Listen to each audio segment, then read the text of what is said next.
Pai do Senhor, eu sou a Bispiliane e quero compartilhar contigo mais uma parte aqui, mais um estudo bíblico. O tema de hoje: dizem, mas não fazem. Moisés recebeu a lei de Deus e fielmente a transmitiu aos sacerdotes, aos anciões e a Josué, o seu sucessor, o qual, de igual maneira, passou àqueles que iriam substituí-lo. Assim, o legado espiritual foi sendo repassado aos profetas, juízes e reis, até que, de modo ilegítimo, chegou ao domínio dos escribas e dos fariseus. É perceptível, por meio da história de Israel, registrada nas Escrituras, que quando a nação era guiada por líderes espirituais reverentes a Deus, havia consideração para com os princípios e valores eternos. Mas quando aqueles que governavam e orientavam o povo eram infiéis e maus, o povo se distanciava do Altíssimo e sofria as consequências disso. Ao longo do tempo, alguns grupos religiosos, como os fariseus, os saduceus e os escribas, passaram a monopolizar a fé. Quer dizer, eles fundaram escolas rabínicas, comandaram os serviços no templos, tornaram-se membros do Sinédrio.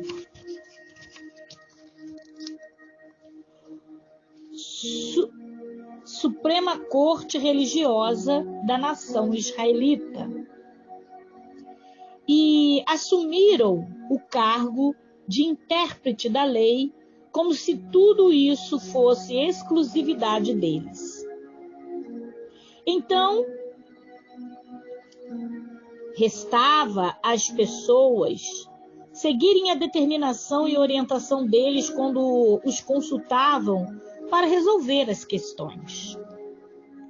O Senhor Jesus, porém, aconselhou a multidão que o ouvia a guardar somente os ensinamentos dados por ele, que tivesse respaldo nas Escrituras, porque as demais instruções eram nocivas à fé, uma vez que procedia da hipocrisia. Mateus capítulo 23, versículo 2 e 3 diz: na cadeira de Moisés estão assentados escribas e fariseus. Todas as coisas, pois, que vos disseres que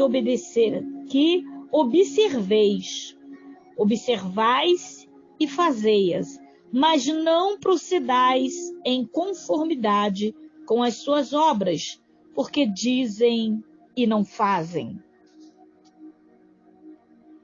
Por não conhecer o Senhor, os religiosos da época de Jesus não compreendiam a essência da sua palavra, de forma que conseguiram transformar algo tão bom para o ser humano em um fardo pesado e difícil de carregar.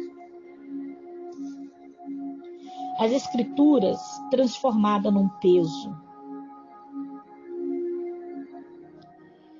Os inúmeros rituais e as muitas obrigações religiosas, com as cerimônias de purificação ao longo da oração pública e os jejuns exagerados, tornavam-se uma carga insuportável para as pessoas. Tais exigências faziam com que o povo tivesse uma percepção errada de Deus. Isso é, que não o enxergassem como um Deus justo, mas o visse como um tirano. Vale ressaltar que o Altíssimo nos deu os seus mandamentos, não por capricho, e muito menos para nos oprimir, mas para nos tornar livre. Distante dos seus preceitos, o homem se torna escravo do diabo e da sua própria carne. Além do mais, não possuía a verdadeira vida, porque é a palavra de Deus que dá sustento à nossa alma. Ao obedecer a palavra de Deus, o ser humano recebe o vigor e a virtude necessária para viver feliz neste mundo e também na eternidade. O problema é que, com o tempo, os grupos religiosos judaicos foram acrescentando aos preceitos divinos normas e regras humanas. Com isso, o que havia sido idealizado para ser forte, para ser, fonte de proteção e segurança e alegria para as pessoas, tornou-se opressivo e tedioso. Observe Mateus, capítulo 23, versículo 4, diz: Pois os escribas e fariseus atam fardos pesados e difíceis de suportar e os põem nos ombros dos homens. Eles, porém, nem com seu dedo querem movê-los.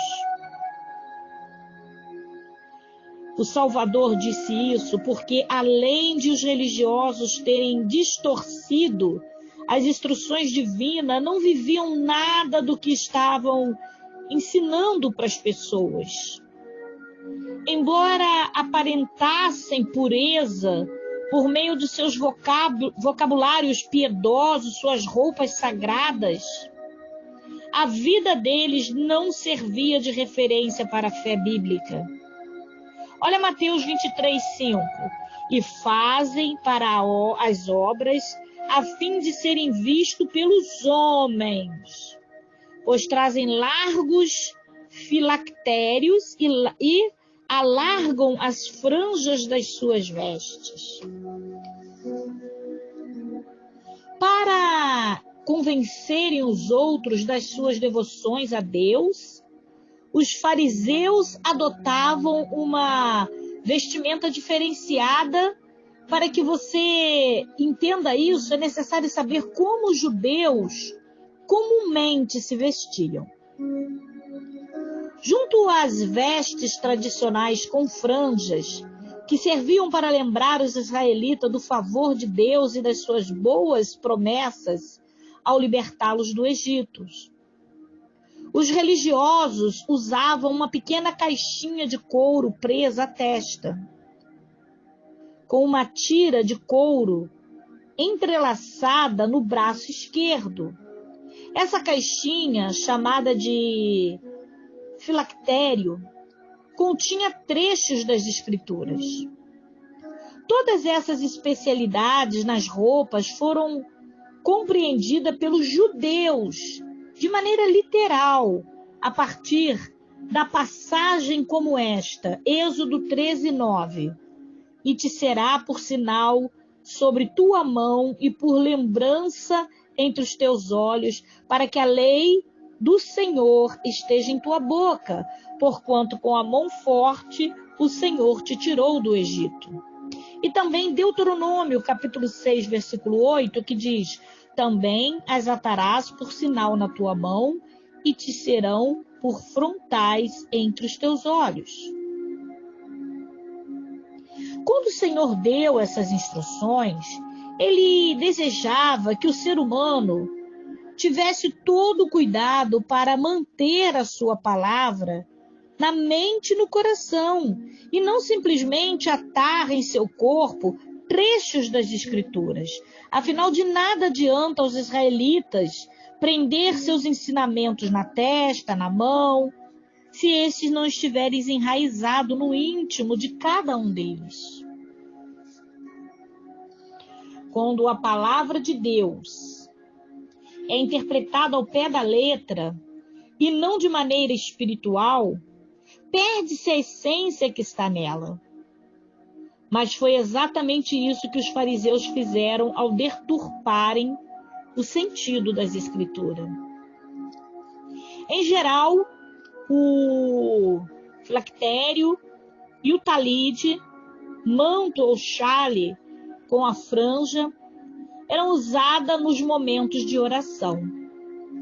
Contudo, os religiosos começaram a usar caixa e tiras maiores e passaram a ostentá-las nas ruas como sinal de santidade. Ademais, alongavam as franjas por pura vaidade.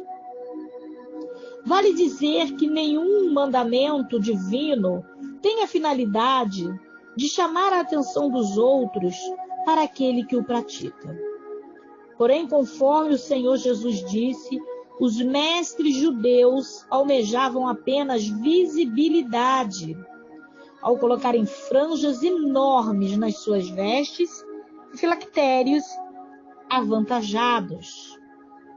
Eles não queriam honrar a Deus, e sim atrair olhares admirados e vangloriar-se de uma espiritualidade que eles não possuíam.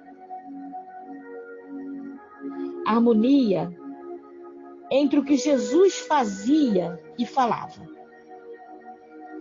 Os religiosos agiam de forma totalmente oposta a Jesus. Enquanto eles distorciam as Escrituras e aparentavam ser os santos que não eram, o Senhor mostrava uma perfeita e inseparável harmonia entre a sua conduta e o seu discurso. E durante 33 anos, que foi o tempo em que o Salvador viveu neste mundo como homem, ele experimentou as dores que vivemos e não houve, em um só momento, incoerência no seu testemunho. Por isso, suas palavras têm e sempre terão, por toda geração, infinito poder e eficácia na vida dos que submetem a elas. Como disse Lucas, logo no início de Atos dos Apóstolos, Atos capítulo 1, versículo 1. Fiz o primeiro tratado a Teófilo, acerca de tudo o que Jesus começou, e não só a fazer, mas a ensinar. A vida do Senhor Jesus era a sua própria mensagem, de maneira que era impossível não ver Deus nele. Em todo o tempo, o Salvador fez a vontade do Pai. Por isso, ensinava com autoridade. João capítulo 5, versículo 30 diz: como ouço, assim julgo. E o meu prejuízo é justo, porque não busco a minha vontade, mas a vontade do Pai que me enviou. E João capítulo 6, versículo 38 diz: porque eu desci do céu, não para fazer a minha vontade, mas a vontade daquele que me enviou. A autoridade do Senhor Jesus impressionava tanto que até mesmo alguns soldados destacados para prendê-lo por ordem do sumo sacerdote ficaram impactados com a sua palavra. Apesar de serem homens acostumados a combater, foram surpreendidos com o ensinamento do Filho de Deus e assim voltaram aos seus superiores de mãos vazias. João capítulo 7, versículo de 44 a 46. E alguns deles queriam prendê-lo, mas ninguém lançou mão dele. E os servidores foram ter com os principais dos sacerdotes e fariseus e lhes perguntaram: por que não os trouxeram? Respondeu-lhe os servidores: nunca homem algum falou assim como este homem. Falar com sabedoria e autoridade não foi uma exclusividade do Senhor Jesus. Porque Davi, Elias, Paulo, Pedro e tantos outros homens de Deus também falavam desse modo, pelo poder do Espírito Santo. E o melhor é que o verdadeiro servo do Altíssimo hoje possui esse mesmo privilégio que os servos de Deus do passado. Eu, você, podemos falar assim também. Basta abrirmos a nossa boca para que a palavra ungida de Deus ecoe de dentro de nós. Ouvir alguém que prega o que vive e vive o que prega é uma experiência sem igual. causa admiração, até aqueles que nutrem desprezo ou preconceito contra o Evangelho. Falo isso porque vivemos numa época em que muitos têm se colocado como cooperadores do reino de Deus e têm evangelizado em nome de Jesus. No entanto, melhor do que pregar é demonstrar ter a natureza divina em nós, porque é uma vida santificada que o Espírito Santo encontra o ambiente propício para agir e convencer o ser humano dos erros que praticam. Veja João 16, de 7 a 11, que lemos assim também. Diante disso, o capítulo 23 do Evangelho de Mateus é um importante farol que sinaliza aos trabalhadores da obra de Deus a rota de fuga da hipocrisia. Não há pecado mais devastador à alma do que o fingimento, e ninguém corre mais o risco de cair neste erro do que aqueles que estão sempre lidando com o ofício sagrado. O farisaísmo tem causado um terrível prejuízo aos nossos dias, assim como causou a Israel no passado. Em outras palavras, não são poucas as aberrações cometidas em nome da fé emotiva. E elas têm não apenas sobrecarregado, mas também roubado dos incautos o privilégio que o Altíssimo nos concedeu, com uma fé consciente do seu direito e deveres, e a liberdade de achegarmos-nos diante dele com intrepidez para reivindicar a sua promessa. Portanto, todo serviço que aparentemente é feito para Deus, mas no íntimo visa os benefícios pessoal, não passa de largos filactérios e de longas franjas, ou seja, são atos farisaicos que trarão terríveis condenação se não houver arrependimento da pessoa e arrependimento mais rápido possível. Na próxima aula aqui, no próximo estudo aqui, eu trarei o fardo da religião versus o fardo de Jesus. Deus abençoe.